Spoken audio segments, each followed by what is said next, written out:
You there? I mean, Yeah. Yes. I just gotta the your internet connection is unstable according to Zoom. Those are fun. Yeah. I'm like, my internet connection. You should see You think my. it's my connection? You think Yeah, you my think my connection internet is the connection's unstable? unstable? I'll show you unstable.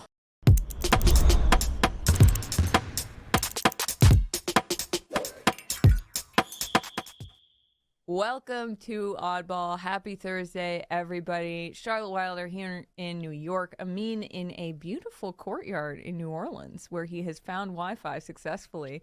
It looks very nice. These Is are it real warm there? trees. It's absolutely Cool. gorgeous. What is it? It's 71. It's gorgeous. Oh, my skin doesn't remember what that feels like. Oh. Going to Miami next week though, so thank God. We've got a great show for everybody today. We have the first half of our conversation with Shea, Serrano, and Jason Concepcion, the hosts of Six Trophies, the NBA podcast, but also collaborators on the show Primo and the movie Miguel Wants to Fight. They are a prolific collaborative creative duo, and they're going to talk about how they get it all done together. But first, we also bet the show. That's fun. Okay. Yeah, okay. I'm excited about first, this one. We've got to talk. What? You're excited about it? Yeah. Okay, cool. We Foreshadowing. first have to talk about LeBron James. Have you heard of him? Yeah. Oh, wait, hold on. He I got the contract here somewhere. Hold on. It's probably at what home. is it? What section is it? Section 13, paragraph C, line 2. Yeah. We have to talk about LeBron James contractually obligated 4 times a week. Okay. Well, fortunately, there's something to talk about. Well, unfortunately, there's something to talk about because LeBron and that pesky left ankle are still touch and go. What's going on here? Like, is this wear and tear? Is this age? Is this LeBron finally showing that he's mortal? Yeah, I mean, that was a source familiar with the injury told ESPN that it is being caused by wear and tear.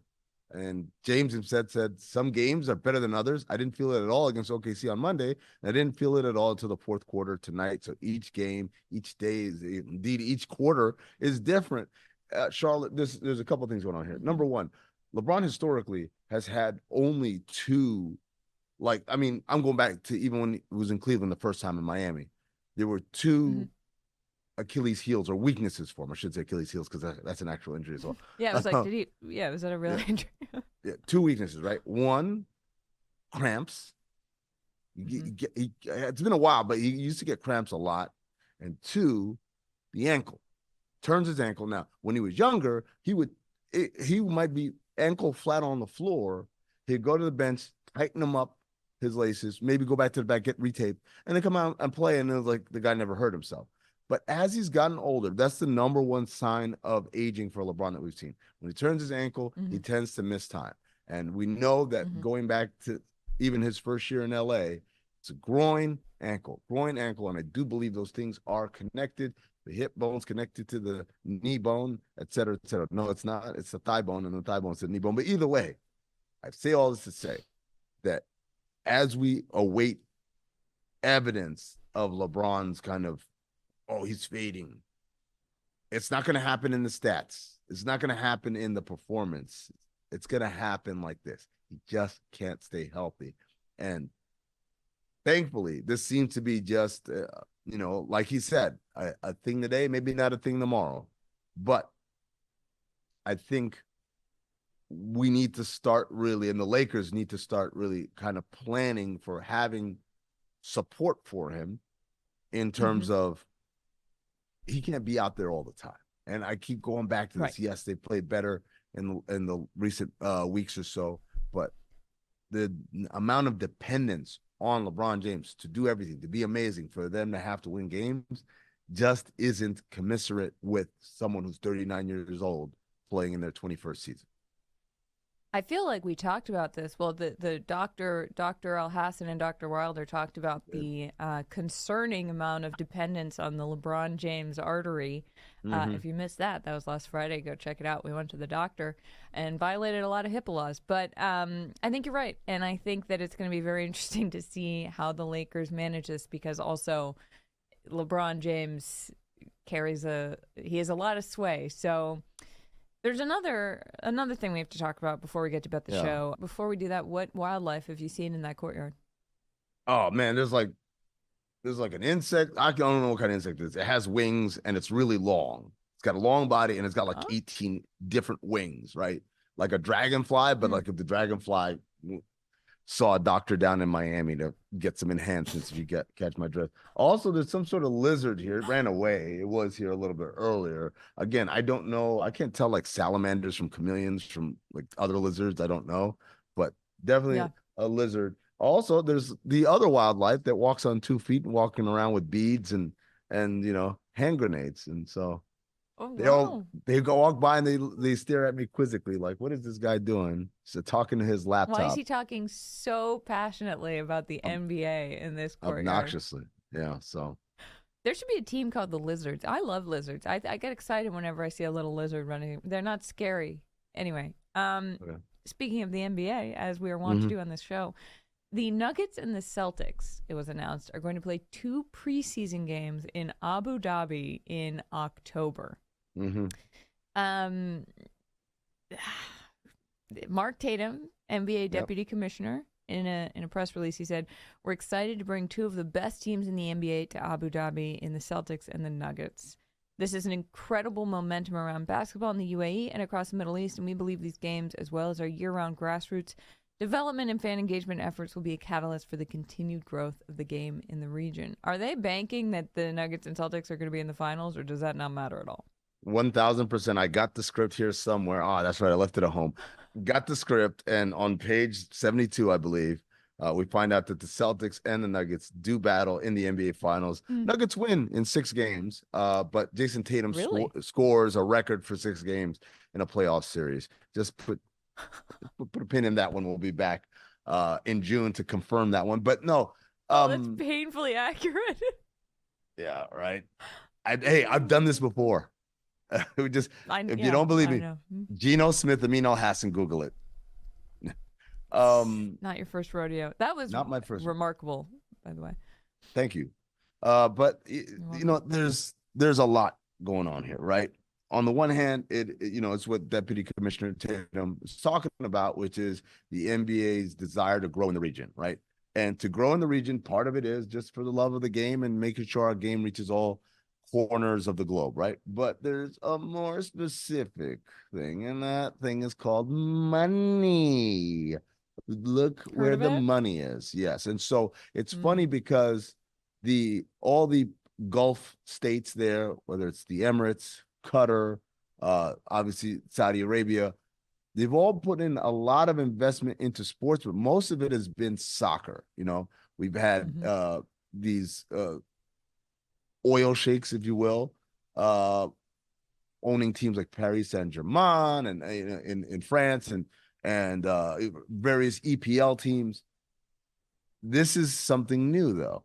And how do you get into the American sports market? We've already seen the beginning of this with the Qatar Investment Authority buying a small stake in Monumental Sports and Entertainment. That is the group that owns the Washington Wizards, the Washington Mystics, the Capital City Go-Go's, and the Verizon Center, right? So they've already had some headway here.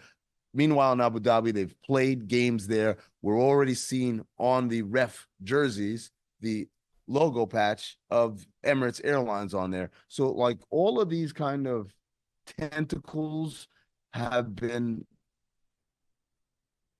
dug into the region. And by bringing 2 marquee teams, 2 of the best teams in the league, to Abu Dhabi next preseason, I think this is a little bit more of, hey, this is the best the NBA has to offer. Don't you guys want to be more involved with this? Don't you want to throw in some more money into some of this? And that's awesome on the hand of growing the game. But Charlotte, there's another part of this where it's like, Emirates is not exactly the cleanest pair of hands to do business with. Speaking very personally, that some of the conflict in Sudan is being fueled by Emirati money. And it's just like there is a part of me that feels uneasy that we're just gonna take the MVP and the reigning champ and these guys over here who beat the Warriors by 50. We're gonna take them over there and have a ball in Abu Dhabi. Yeah. Sports washing, no clean money. All I can think, is how much Nikola Jokic is going to hate that he has to take another trip somewhere else that's not his home. I'm willing to bet major money that there's going to be a very strongly worded conversation between the league office and the Denver Nuggets ownership. Like this, you cannot mess around with this one. All right, it's a segment we know, we love. It's Bet the Show, sponsored by DraftKings. And stay tuned because you will hear more about DraftKings and all it has to offer throughout the show. DraftKings, the crown is yours. Except before we get into this, the way this works is that one of us reads the other person a series of bets, and the other person who is being read the bets has to take one of the bets, blah, blah, blah.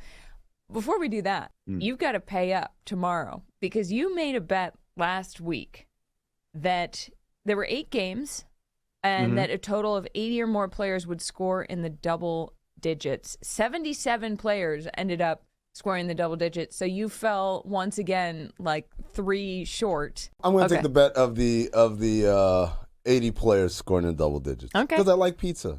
We don't get a pizza party because you lost your bet. Instead, you have to hype up Scotty Barnes.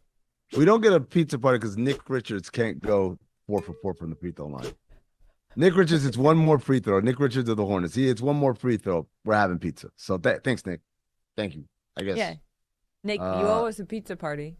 Absolutely. But I guess tomorrow, we'll get in my notes and we'll see what I can muster up here for young Scotty Barnes. There are new bets today, though, Amin. And the first real bet, this is a real bet that you can make on DraftKings.com. This comes from producer Thomas, who yesterday, apropos of nothing, just says into the in-ear microphone, I'm taking the Pistons over the Nets on Thursday night. The Taj Gibson effect. Oh, yeah? Thomas says that Taj Gibson's nickname is what? Rising Tide? Yeah, because he says it lifts all ships. Well, anyway, the Pistons over the net tonight in Detroit. It's plus 110 Pistons. The wager, if you take this bet, the wager, are you willing to hashtag ride with Thomas and take the Pistons? If you win, you've got a forever friend in our beloved producer, Thomas, and you too can take your winnings to the bank. Also, Thomas will watch the final Pistons game of the season with you for the live watch along. Yeah. Which, honestly, Thomas, you should do that anyway. He probably will. It's his job. He will. He also said Taj Gibson 2-0 in his last 2 debuts. Is that what you said? Yeah. Wow. Okay. All right. There you go. If you lose, Thomas has to take a picture outside the Barclays Center holding up a sign that says, I'm sorry, Brooklyn. This seems like a win-win scenario. Out of curiosity, what's the other bet? The other bet is that no team will win any of the remaining regular season games by over 50 points. There have been 6 50-plus point margin wins this season. The Celtics have 3. The Thunder, Sixers, and Mavs each have 1. Do you want to hear what the wager is? What's the wager?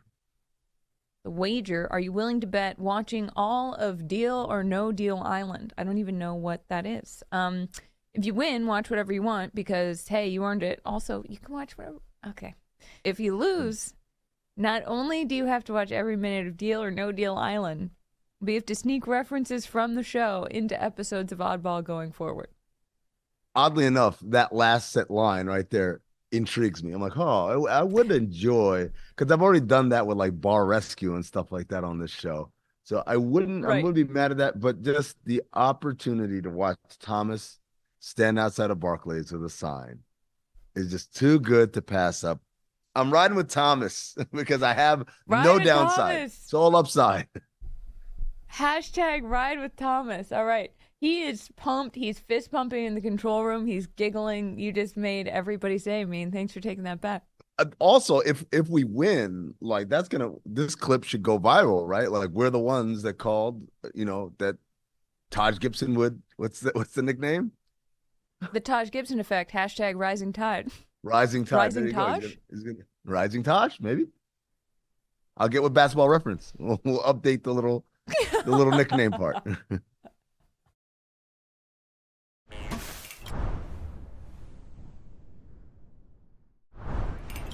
Welcome back to Oddball. Our guests probably need no introduction. It's Shea Serrano and Jason Concepcion. They have a great podcast together, 6 Trophies with Shea Serrano and Jason Concepcion. Listen and subscribe to that wherever you get podcasts. You guys have worked together for so long. I love your stuff together. You wrote Primo together, your TV show. You wrote Miguel Wants to Fight. You have 6 trophies. What is the difference in working with each other on different projects? Like, do you approach things differently, or is it sort of a similar process no matter what you're working on? I think it's a similar process for me anyways. My process is always just sort of drag your feet until Jason says like a really smart, good thing, and then go like, yeah, let's do that. Like that's always my plan. It was the same with him when we were in the writer's room and we're all pitching jokes and I'm just waiting for Jason to say the thing. And then there it is. And then I write it down on the script or the movies or whatever. Like with the podcast, especially, which is a medium where I think Jason is one of the greatest who's ever done it. Like no hyperbole or no joke. With regard to pop culture podcasts, look at the numbers, look at the accolades. Jason is up there. He's at the top level. So when we do a show like 6 Trophies, it's really easy for me to be like, oh, I just pass him the ball. I'll just be the Scottie Pippen and you be the Jordan. You know what I mean? I'll be Manu, you be Tim. You take over most of the time. Every once in a while, I'll do like a fun thing. Our kind of ideology about creative stuff has always aligned, which is, if I was to describe it, it would be do the dumbest thing in the smartest way. That's kind of our approach, is like, what is the dumbest kind of angle and how can we like overthink it and really research it so that it's kind of airtight in the way that it's dumb. It's smart in the way that it's dumb.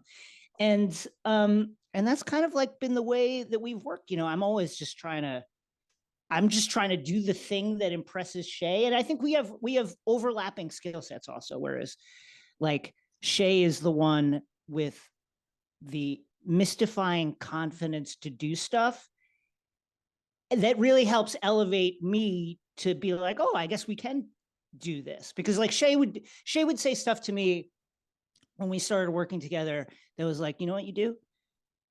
You need a raise, go in there and say, I want $1 million. This is like years ago. And he was dead serious. But that's the kind of thing where you're serious. Like, but that's the kind of thing where you're like, hey, I wonder if I could ask for $1 million. I couldn't. But like, it still felt good to have someone say to you, go in there and ask for $1 million. You need that person. Yeah. So how does it feel to be a millionaire? I'll let you know if it ever happens. Jason, you said you guys strive to do the dumbest thing in the smartest way possible. What is the dumbest thing that you guys have done that you've actually escalated, elevated into the smartest way possible? I think the first show that we did together, The Connect, was a good example of that. We were trying to figure out how do we do a movie podcast at the Ringer, which was already known for the rewatchables. So you can't show up and do another version of the rewatchables. You got to figure something else out. And it took a while to like come up with this really dumb idea of like, oh, we're just going to hand out 6 trophies every single week. They're going to be pop culture themed. But once we figured out what those trophies were and we did like 4 or 5 practice episodes, just the 2 of us, it felt firm footing. Oh, this is great. This is a very dumb way or a very smart way to do a very dumb thing. And there you go. What's your favorite trophy you've handed out? So the way the show is set up, we have 6 main trophies. Those are the same every week. Mm-hmm. Like the Denzel Washington and Training Day trophy given out to whoever had the best performance of the week, right? Mm-hmm. We have like 6 of those. And then we have at the very end of the episode, we do 6 little trophies, and those ones change every single week. But the one I look forward to doing the most is always the Dominic Toretto, I live my life a quarter mile at a time trophy, which is given out to a person who made a short-term decision with no regard for future consequence. And I just, it's fun to like look back at you watch a game. Here's a good example that I don't know if this will be the winner for this week, but when Spurs and Oklahoma City played, and it was the end of the game is on the line, and Chet decided to go one-on-one against Wemby. Probably my pick for the defensive player of the year. More blocks and steals and rebounds than anybody else in the league right now or whatever. He tried to go one-on-one against Wemby in San Antonio after Wemby had gotten hot, and it ended with Chet on the floor and Wemby with the ball in his hands. He like made a short-term decision with no regard for future consequence, which I respect. This is not a bad thing. This is a good thing to win this award. but that there's an example.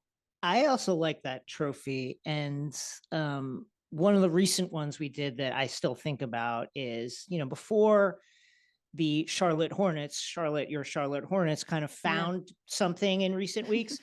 They were quite bad, and Steve Clifford, after a loss, went to the podium and basically said, here's our problem. We have a talent deficit. We just don't have any talent.